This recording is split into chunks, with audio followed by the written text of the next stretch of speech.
नमस्कार जैन साथियों, मैं दिलीप आप सभी का एचीवर्स ऑनलाइन कोचिंग में स्वागत करता हूं। दोस्तों आज मैं आप लोगों के लिए बहुत बड़ी अपडेट लेकर आया हूं। दोस्तों देखिए, आज के इस वीडियो में हम लोग झारखंड सरकार के द्वारा एक वैकेंसी जारी किया गया है, उसको जानेंगे। दोस्तों उसके बारे में विस्तार से समझेंगे, वीडियो को अंत तक जरूर देखिएगा। इस वीडियो में हम लोग जानेंगे उस वैकेंसी के लिए क्या योग्यता है, कितने पोस्ट हैं, कितना वेतनमान है, दोस्तों कब से आप फॉर्म भर सकते हैं, ये सारी बातें इस वीडियो में जानेंगे। वीडियो को अंत तक जरूर देखिएगा और वीडियो अच्छा लगे तो प्लीज़ वीडियो को लाइक कर अपने दोस्तों के शेयर जरूर करिएगा। दोस्तों देखिए, आप लोग को दिख रहा होगा झारखंड कर्मचारी चयन आयोग। जी हाँ दोस्तों, ये झारखंड कर्मचारी चयन आयोग के द्वारा यानी कि झारखंड गवर्नमेंट के द्वारा, ये गवर्नमेंट जो है दोस्तों उसी के द्वारा नोटिफिकेशन जारी किया गया है। चलिए हम लोग समझते हैं इसको पूरे विस्तार से। देखिए दोस्तों, विज्ञापन संख्या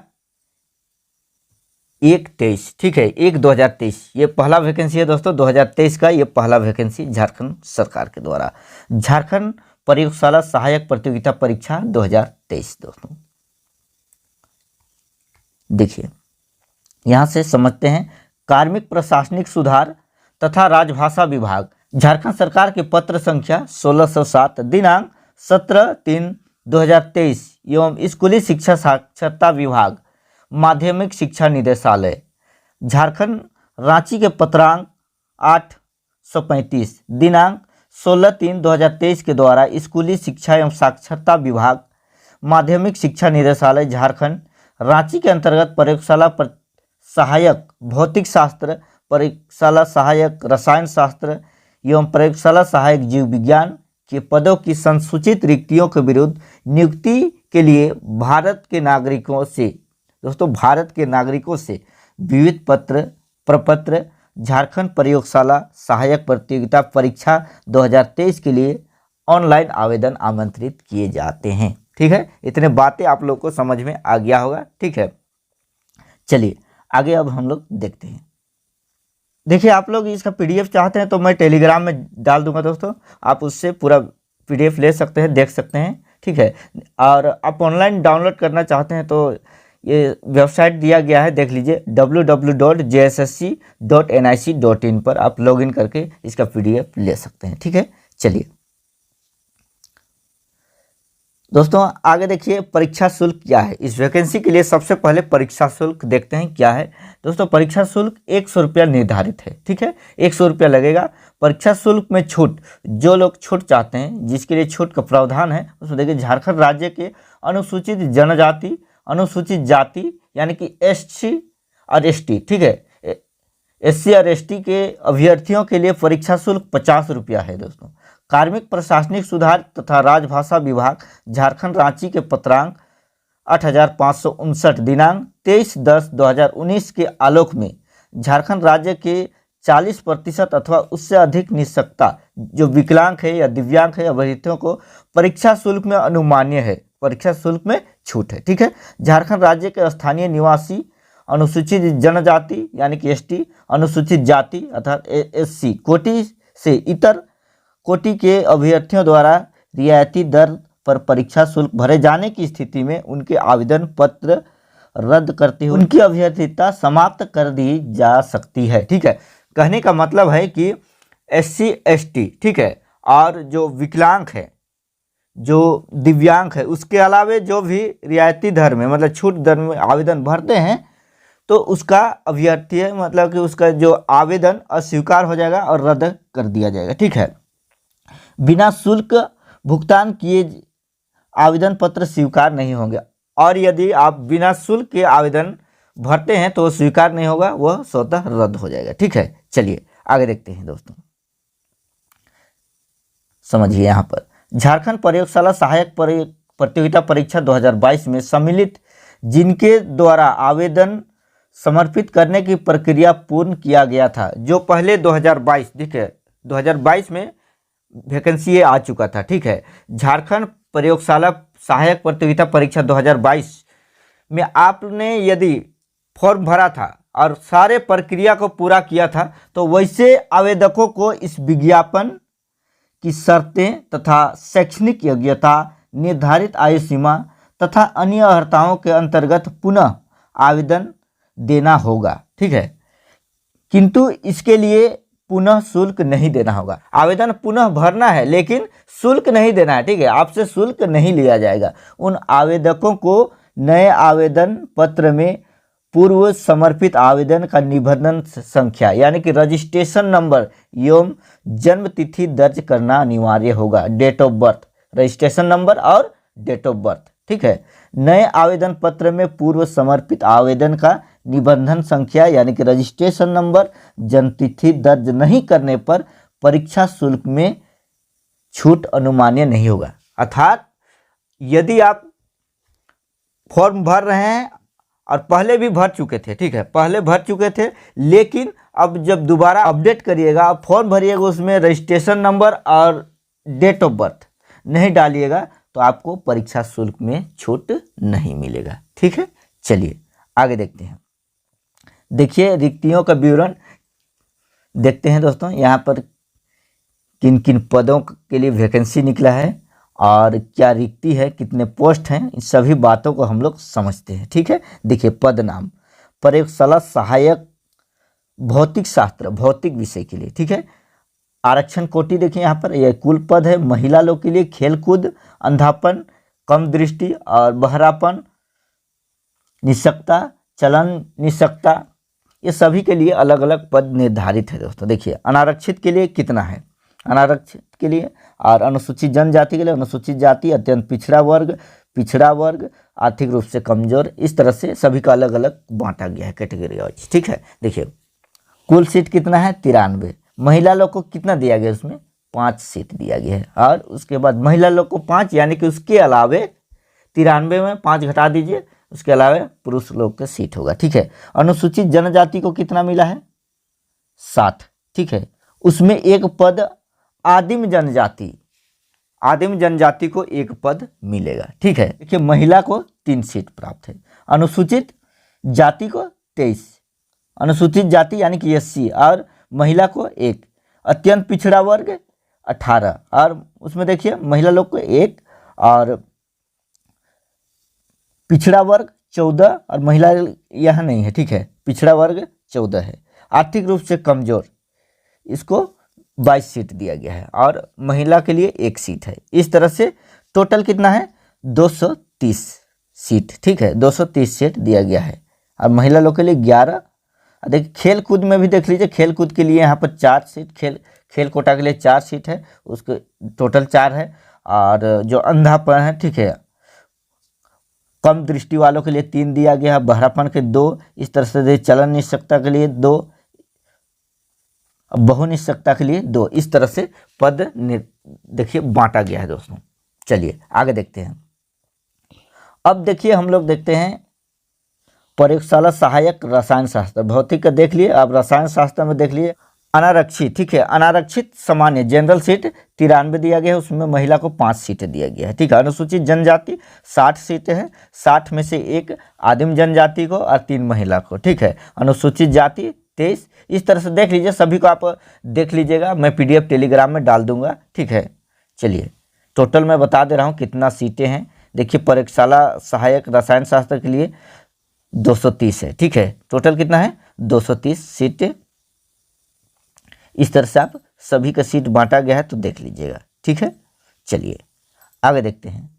उसके बाद देखिए जीव विज्ञान के लिए देखिए कितना सीटें दिया गया है। आप एक बार टेलीग्राम चेक कर लीजिएगा, ठीक है, टेलीग्राम में मैं डाल दूंगा। यहाँ पर अभी देख लीजिए मोटा मोटी 230 सीटें इसमें दिया गया है, ठीक है। चलिए थोड़ा सा और आगे समझते हैं, वेतनमान देख लेते हैं, ठीक है, क्या है। देखिए भौतिक शास्त्र के लिए, प्रयोगशाला भौतिक शास्त्र के लिए देख लीजिए 35,400 से 1,12,400, ये मैट्रिक्स लेवल है, मैट्रिक्स लेवल 6, ठीक है। अब ये सभी के लिए है, भौतिक शास्त्र और रसायन शास्त्र, फिर जीव विज्ञान, सभी के लिए एक ही दिया गया है। अब देखिए न्यूनतम शैक्षणिक योग्यता क्या होना चाहिए, न्यूनतम शैक्षणिक योग्यता क्या होना चाहिए, देख लीजिए। राज्य सरकार या केंद्र सरकार या विश्वविद्यालय अनुदान आयोग द्वारा मान्यता प्राप्त विश्वविद्यालय महाविद्यालय से भौतिक शास्त्र रसायन शास्त्र एवं जीव विज्ञान में किन्हीं 2 विषयों में कॉम्बिनेशन होना चाहिए, ठीक है। इनमें से किसी 2 विषय में कॉम्बिनेशन होना चाहिए। 50% अंकों के साथ स्नातक डिग्री अनिवार्य होगी, यानी कि 50% अंकों के साथ ग्रेजुएशन पास होना जरूरी है। देख लीजिए, अनुसूचित जाति अनुसूचित जनजाति SC और ST एवं सभी कोटि के निःशक्त आरक्षित अभ्यर्थियों हेतु न्यूनतम 45% अंकों के साथ स्नातक डिग्री अनिवार्य होगी। कहने का मतलब है कि SC ST, ठीक है, और सभी कोटि के जो निःशक्त रहे विकलांग रहेंगे, ठीक है, उस सभी के लिए 45% अंकों के साथ स्नातक होना यानी ग्रेजुएशन पास होना जरूरी होगा, ठीक है, अनिवार्य है, ठीक है। चलिए, इतने बातें आप लोगों को समझ में आ गया होगा। चलिए अब आगे देखते हैं दोस्तों, जो यहाँ पर बताने लायक जरूरी बातें हैं उसको मैं आप लोग को बताते चलूँगा और PDF देखकर आप समझ सकते हैं, ठीक है। देखिए यहाँ पर अब हम लोग देखते हैं आयु सीमा, ठीक है। आयु सीमा कितनी होनी चाहिए? उक्त पदों के संदर्भ में उम्र की गणना निम्नलिखित संदर्भ तिथियों के आधार पर की जाएगी, ठीक है। यहाँ जो तिथि दिया गया है उसके आधार पर गणना की जाएगी, किस उम्र की, ठीक है। प्रयोगशाला सहायक भौतिक शास्त्र, रसायन शास्त्र, जीव विज्ञान सभी के लिए देख लीजिए, न्यूनतम उम्र सीमा की गणना 1/1/2023, ठीक है, 1/1/2023 न्यूनतम और अधिकतम 1/8/2019, यानी कि आपको उम्र सीमा में छूट दिया जा रहा है, ठीक है, अभी से, ठीक है। 1/1/2023 से नहीं काउंट किया जाएगा, 1/8/2019 से उम्र की गणना होगा, ठीक है, उम्र गिना जाएगा। तो न्यूनतम कितना होना चाहिए?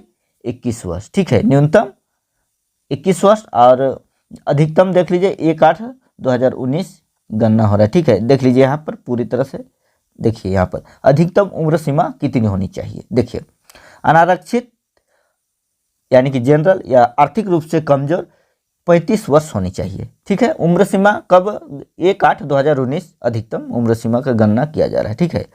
और अत्यंत पिछड़ा वर्ग 2 यानी कि BC1 और BC2, ठीक है, पुरुष अभ्यर्थी के लिए 37 वर्ष, ठीक है।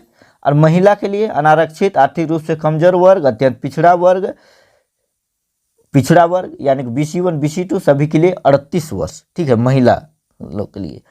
और देखिए, अनुसूचित जनजाति अनुसूचित जाति पुरुष एवं महिला सभी के लिए 40 वर्ष अधिकतम होना चाहिए, ठीक है। चलिए, उम्र से संबंधित बातें भी आप लोगों को समझ में आ गया होगा। चलिए अब आगे देखते हैं, ठीक है। जो विकलांगता का फायदा लेना चाहते हैं, ठीक है, तो उस अभ्यर्थी के लिए 40% का प्रमाण होना चाहिए, ठीक है। कितना? 40%, तभी आप विकलांगता का दावा कर सकते हैं, ठीक है। चलिए आगे देखते हैं, थोड़ा सा इसका आगे हम लोग देखते हैं क्या क्या और बताने लायक है, ठीक है दोस्तों। अब आरक्षण का जो प्रमाण पत्र की बातें हैं उसमें बहुत सारे डाउट रहता है, तो उसको भी थोड़ा सा देख लेते हैं। आरक्षण का दावा करने वाले सभी वर्ग के अभ्यर्थियों को कार्मिक प्रशासनिक सुधार और राजभाषा विभाग के पत्रांक 4650 दिनांक 2/6/16 द्वारा निर्धारित प्रपत्र में अनुमंडल पदाधिकारी के स्तर से दिनांक 2/6/2016 तथा इसके पश्चात निर्गत स्थानीय निवासी प्रमाण पत्र मान्य होगा, जिसका मानक पत्र प्रशिष्ट 7 पर धारित है। दोस्तों प्रशिष्ट नीचे दिया गया है, आप लोग देख लीजिएगा, PDF में टेलीग्राम में डाल दूंगा, ठीक है। लेकिन इस डेट के बीच का होना चाहिए, मतलब कि 2/6/2016 तथा इसके पश्चात निर्गत स्थानीय निवासी प्रमाण पत्र मान्य होगा, ठीक है। चलिए आगे देखते हैं। अथवा में देख लीजिए, अथवा क्या दिया गया है, ठीक है। कार्मिक प्रशासनिक सुधार तथा राजभाषा विभाग के पत्रांक 5752 दिनांक 19/7/2019 द्वारा निर्धारित प्रपत्र में दिनांक 19/7/2019 को अथवा इसके पश्चात अंचल अधिकारी के स्तर से निर्गत स्थानीय निवासी प्रमाण पत्र मान्य होगा, जिसका मानक प्रशिष्ट 8 पर धारित है, ठीक है। कहने का मतलब ये है कि कार्मिक प्रशासनिक सुधार तथा राजभाषा विभाग के पत्रांक जो दिया गया है इसमें निर्धारित पत्र और दिनांक देख लीजिए 19/7/2019 अथवा उसके पश्चात देखिए 19/7/2019 अथवा उसके पश्चात मतलब उसके बाद वाला जो प्रमाण पत्र है वो अंचल अधिकारी के भी मान्य होंगे, जिसका प्रशिष्ट 7 में दिया गया है, धारित है। ठीक है, आप नीचे दिया गया है उसको आप लोग देख लीजिएगा। और दोस्तों देखिए थोड़ा सा मैं ऊपर दिखाता हूँ। ठीक है, यहाँ देखिए यदि 2019 से पहले देख लीजिए, यहाँ पर देखिए 2019 से पहले और 2016 यानी कि 2/6/2016 के बाद वाला है, तो दोस्तों आप लोग अनुमंडल पदाधिकारी का आपका प्रमाण पत्र है तो मान्य हो जाएगा। ठीक है, इतने बातें आप लोग को समझ में आ गया होगा। चलिए आगे देखते हैं। ठीक है, देखिए 19/7/2019 के पूर्व अंचल अधिकारी के स्तर से निर्गत स्थानीय निवासी प्रमाण पत्र मान्य नहीं होगा। ठीक है, 19/7/2019 से पहले यदि आपके पास अंचल अधिकारी का के द्वारा निर्गत प्रमाण पत्र है तो वह मान्य नहीं होगा, लेकिन उसके बाद मतलब उसके बाद का होगा तो चलेगा, पहले का नहीं चलेगा। पहले का अनुमंडल पदाधिकारी का होना चाहिए। ठीक है, एसडीओ लेवल का होना चाहिए। ठीक, चलिए आगे देखिए ग नंबर में क्या दिया गया, 2/6/2016 के पूर्व किसी भी स्तर के से निर्गत स्थानीय निवासी प्रमाण पत्र मान्य नहीं होगा। 2016 से पहले यानी 2/6/2016 से पहले का यदि आपके पास स्थानीय निवासी प्रमाण पत्र है तो किसी भी परिस्थिति में वो प्रमाण पत्र मान्य नहीं होगा, आप यथाशीघ्र बनवा लीजिए। ठीक है, प्रशिष्ट में अंकित प्रपत्र में भिन्न प्रपत्र में निर्गत स्थानीय निवासी प्रमाण पत्र मान्य नहीं होगा। जो प्रशिष्ट में दिया गया है उसी के अकॉर्डिंग आपको स्थानीय निवासी प्रमाण पत्र बनाना होगा, नहीं तो मान्य नहीं होगा। ठीक है, चलिए आगे देखते हैं। अंग नंबर में क्या दिया गया, मुख्य परीक्षा के उपरांत अल्प सूचीबद्ध अभ्यर्थियों को प्रमाण पत्र के जांच कार्यक्रम के समय आवेदन पत्र में किए गए दावे के समर्थन में अभ्यर्थियों द्वारा वैध स्थानीय निवासी प्रमाण पत्र समर्पित किया जाना अनिवार्य होगा। आप लोगों को जब आप लोगों को प्रमाण पत्र की जांच होगा उस समय वैध प्रमाण पत्र समर्पित करना आवश्यक होगा। ठीक है, पिता पति के आधार पर निर्गत स्थानीय निवासी प्रमाण पत्र मान्य नहीं होगा, समझ लीजिए। ठीक है, पति के आधार पर निर्गत स्थानीय निवासी प्रमाण पत्र यानी प्रमाण पत्र से अभ्यर्थी का नाम भिन्न होने पर प्रमाण पत्रों की जांच के दौरान इस संबंध में शपथ पत्र समर्पित करना अनिवार्य होगा। ठीक है, चलिए आगे देखते हैं। ये तो था स्थानीय निवासी प्रमाण पत्र। अब देखते हैं हम लोग जाति प्रमाण पत्र।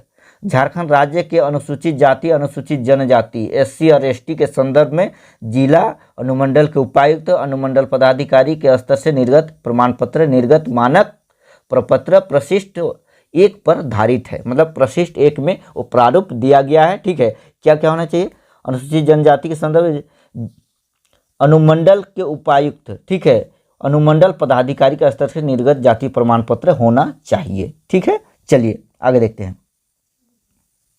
कार्मिक प्रशासनिक सुधार तथा राजभाषा विभाग का पत्रांक 1754 दिनांक 25/2/2019 द्वारा निर्धारित प्रपत्र में दिनांक 25/2/2019 को अथवा उसके पश्चात अंचलाधिकारी के स्तर से निर्गत जाति प्रमाण पत्र जिसका मानक पत्र प्रशिष्ट 3 पर धारित है। कहने का मतलब है कि अब जो भी जाति प्रमाण पत्र बनवाते हैं तो 2019 के बाद अंचल अधिकारी का रहेगा तो भी चलेगा।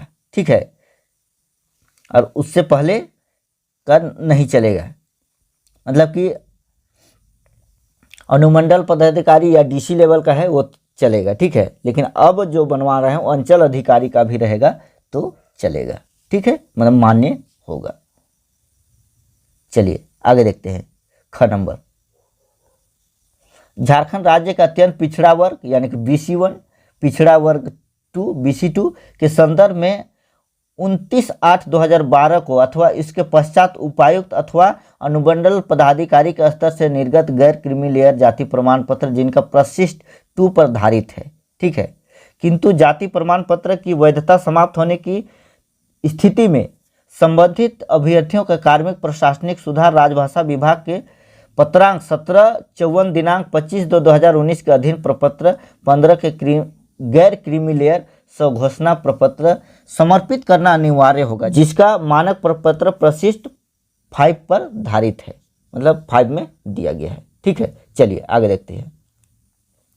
कार्मिक प्रशासनिक सुधार राजभाषा विभाग के पत्रांक 1754 दिनांक 25/2/2019 के आलोक में दिनांक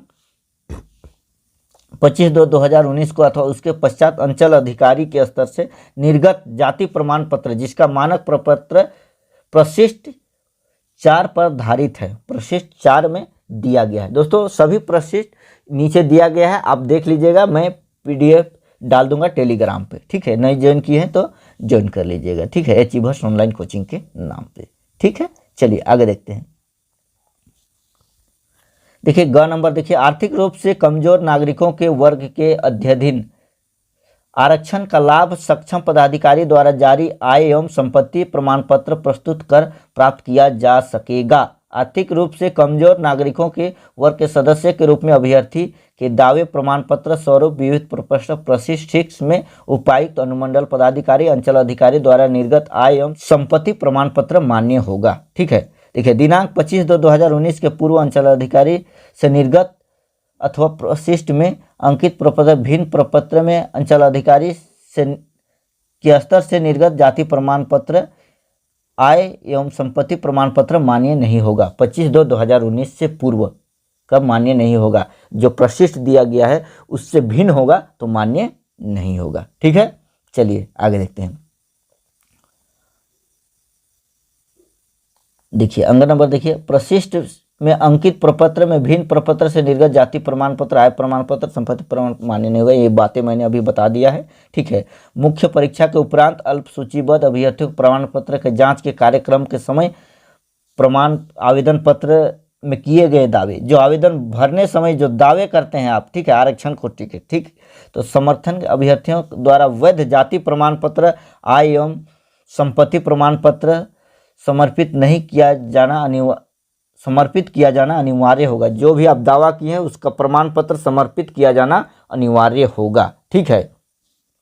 चलिए आगे देखते हैं दोस्तों। बहुत सारे बातें हैं जिसको आप PDF में देख लीजिएगा, ठीक।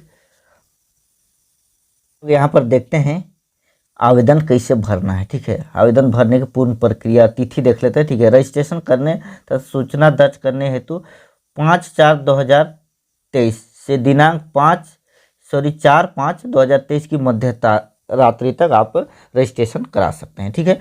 परीक्षा शुल्क का भुगतान 6/5/2023 की मध्य रात्रि तक कर सकते हैं। फोटो एवं हस्ताक्षर अपलोड करने, आवेदन पत्र प्रिंट आउट लेने के लिए दिनांक 8/5/2023 की मध्य रात्रि तक, मतलब उसी तिथि को कहने तक, मतलब उस समय तक आप ले सकते हैं, ठीक है। कहने का मतलब ये है।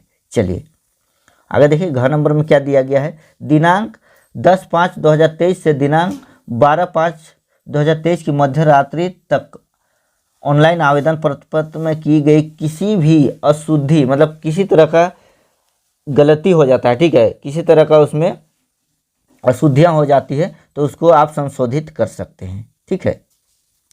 चलिए आगे देखते हैं। यहाँ पर परीक्षा कैसे होगा, परीक्षा का स्वरूप देखिए।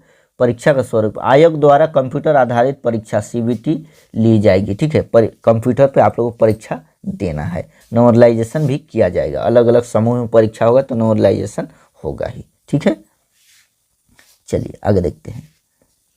परीक्षा का स्वरूप कैसे होगा। परीक्षा एक चरण मुख्य परीक्षा ली जाएगी। परीक्षा एक ही चरण में देना है, ठीक है। एक चरण में आप लोगों को परीक्षा देना होगा। परीक्षा में सभी प्रश्न वस्तुनिष्ठ एवं बहुविकल्पीय उत्तर होगा, ठीक है, ऑप्शन वाला, और सभी विषयों के प्रश्न हिंदी एवं अंग्रेजी बाइलिंगुअल होगा, ठीक है, दोनों भाषा में, ठीक है। चलिए आगे देखिए। मुख्य परीक्षा, डायरेक्ट आप लोग को मुख्य परीक्षा देना है, PT वाला लफड़ा खत्म, ठीक है।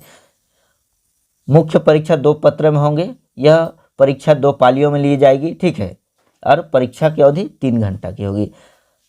देखिए पत्र 1 सामान्य ज्ञान एवं हिंदी भाषा की परीक्षा होगी 100 अंक की, और पत्र 2 जिस विषय में आपको नियुक्ति होना है, ठीक है, आप भौतिक विषय में होना चाहते हैं या रसायन में या फिर जीव विज्ञान में, 300 अंक का परीक्षा होगा, ठीक है। पत्र 1 में 100 प्रश्न होंगे और 50 सामान्य ज्ञान तथा 50 हिंदी विषय के होंगे, ठीक है। प्रत्येक प्रश्न के सही उत्तर के लिए 1 अंक दिए जाएंगे और प्रश्न पत्र 2 में कुल 150 प्रश्न होंगे और प्रत्येक प्रश्न के सही उत्तर के लिए 2 अंक दिए जाएंगे, ठीक है। चलिए पत्र 2 में 2 अंक मिलेंगे और पत्र 1 में 1 अंक मिलेंगे, ठीक है। चलिए आगे देखिए।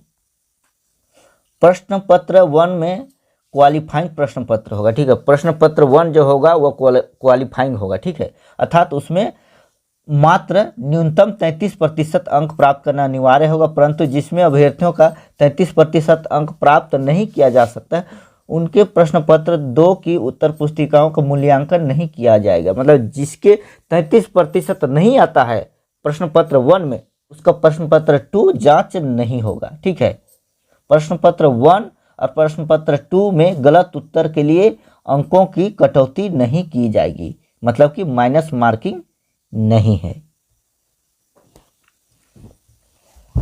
चलिए आगे देखिए, प्रश्न पत्र 2 अंतर्गत न्यूनतम 50% लाना अनिवार्य होगा। ठीक है, अनुसूचित जाति अनुसूचित जनजाति के उम्मीदवारों को 45% अंक लाना अनिवार्य है। अनिवार्य अंक अथवा इससे अधिक अंक प्राप्त करने वाले अभ्यर्थियों की एक मेधा सूची तैयार की जाएगी। मेधा सूची प्रयोगशाला सहायक पद पर नियुक्ति का आधार होगी। प्रश्न पत्र 2 में भी स्नातक स्तर के प्रश्न पूछे जाएंगे। ठीक है, ग्रेजुएशन लेवल के प्रश्न पूछे जाएंगे। भौतिक विषय के प्रयोगशाला सहायक के लिए प्रश्न पत्र 2 में 150 प्रश्न भौतिक विषय के होंगे और रसायन में वो भी प्रश्न पत्र 2 में 150 रसायन शास्त्र के विषय के होंगे और जीव विज्ञान में भी वही वनस्पति शास्त्र। ठीक है, वनस्पति शास्त्र तथा 75 प्रश्न जंतु शास्त्र विषय के होंगे। ठीक है, वनस्पति शास्त्र के 75 और जंतु शास्त्र के 75 प्रश्न होंगे। ठीक है, देखिए मुख्य परीक्षा का सिलेबस थोड़ा देख लीजिए यहाँ पर। हिंदी भाषा ज्ञान, हिंदी अनुच्छेद पर आधारित 25 प्रश्न, हिंदी व्याकरण पर आधारित 25 प्रश्न। ठीक है, उसके बाद देखिए ख में 2 खंड है, क और ख होंगे। प्रश्न पत्र 1 के लिए 50 सामान्य ज्ञान का प्रश्न होगा। सामान्य ज्ञान में देख लीजिए क्या क्या होगा, आप विस्तार से देख लीजिएगा। सामान्य विज्ञान भी होगा, मानसिक क्षमता जांच भी लिया जाएगा, झारखंड राज्य संबंधित ज्ञान भी होगा, कंप्यूटर का ज्ञान भी ये होगा। ठीक है, चलिए प्रश्न पत्र 2 आप जिस विषय में सेलेक्ट होना चाहते हैं उसके लिए ये है दोस्तों। तो ये सब थे बहुत सारे बातें। ठीक है, यहाँ ये सारी बातें मैंने बता दिया। अनारक्षित के लिए 50% और SC ST के लिए 45%, और देखिए पिछड़ा वर्ग के लिए 50% और पिछड़ा 2 यानी BC1 BC2 के लिए 50, आदिम जनजाति के लिए 50% और आर्थिक रूप से कमजोर के लिए 50% अंक लाना अनिवार्य होगा। ठीक है, चलिए दोस्तों बहुत सारे बातें आप लोग को समझ में आ गया होगा। ठीक है, अब फॉर्म को आप भर सकते हैं और PDF को देख लीजिएगा। किसी प्रकार का डाउट रहेगा तो कमेंट जरूर करिएगा, चैनल को सब्सक्राइब कर लीजिएगा दोस्तों। चलिए आज की इस वीडियो में इतना ही, मिलते हैं नेक्स्ट वीडियो में। तब तक के लिए जय हिंद, जय झारखंड, जोहार।